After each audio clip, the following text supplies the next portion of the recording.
Hello guys, आता श्रावणच चालू आहे तर आपण करूया उपवासाची भाजी.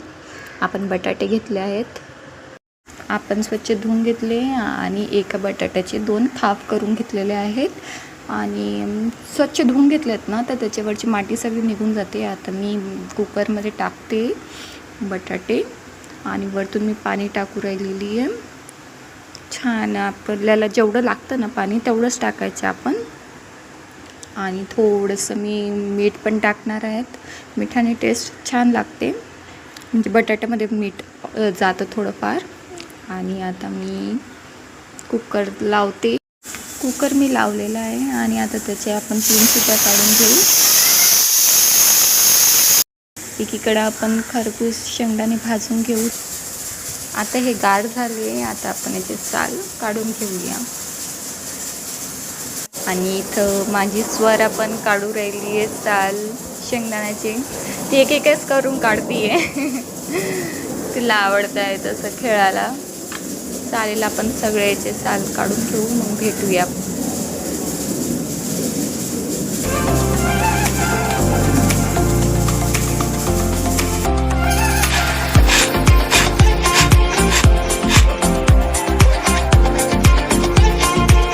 तर चला आपण आता मिक्सरमध्ये बारीक करून घेऊया. बघा, मी याची जास्त बारीक पण पेस्ट मी केली आहे आणि जास्त जाड पण नाही केलेली, तुम्ही बघू शकता. तर चला आता आपण हिरव्या मिरच्या कापून घेऊया.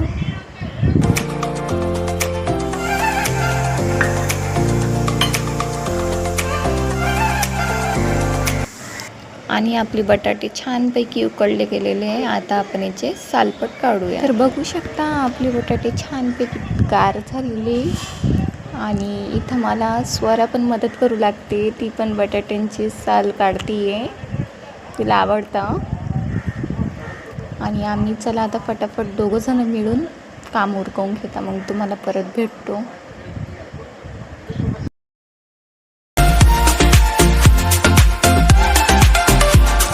आपण बटाट्यांना असं बारीक मी कापून घेतलेलं आहे. जास्त जाड पण नाही आहे आणि जास्त बारीक पण नाही कापलेले, मीडियम आकारामध्ये मी कापून घेतलेले आहे.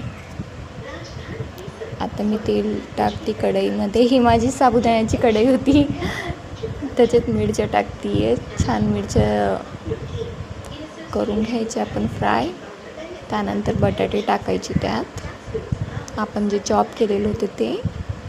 आणि नंतर मग त्याला मिक्स करायचं आहे. आणि आता मी शेंगदाण्याचं कूट टाकून घेतली त्याच्यामध्ये.